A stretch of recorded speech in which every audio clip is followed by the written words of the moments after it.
If we want to move to the second half of that same question, the same person asked, what did the actors like most about their characters? So I'd love to hear like maybe how each of you describe your character and then what you like or maybe dislike about them. That'd be really interesting. Um, I like when I first read Scraps and read the script, both of them, I immediately like clicked with Tara. Like just her confidence, but also like she's not too, overbearing.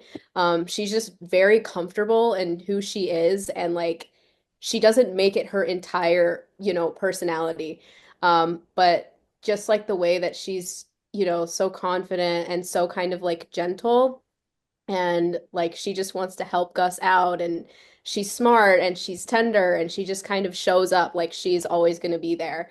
I really love that about her character and like I can relate to that in a sense.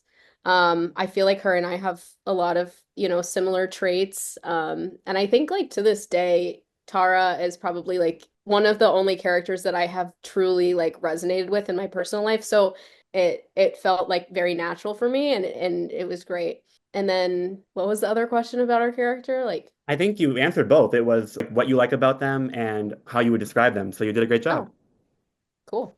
And then what's exciting about Tara's character is, of course, this is Gus and Bridger's romance story, but for us, it was so important to have a kind of a foil relationship. So in the novel and in the larger feature, we follow a little bit of both Tara's story as well as a character that people may hate in the short film, Max, who does the swearing. But in the larger story, they are kind of a foil for Gus and Bridger, and you see a kind of unhealthy relationship and how a once wonderful friendship as kids kind of deteriorates. And we really wanted to make sure Tara had a whole world outside of Gus and Bridger. Like she's so supportive to him and she's a great friend, but we wanted her to like really have a whole other life, that she has her own dreams, her own wants, and that was like, an important part of the larger story outside of our short film. Totally. All right, next.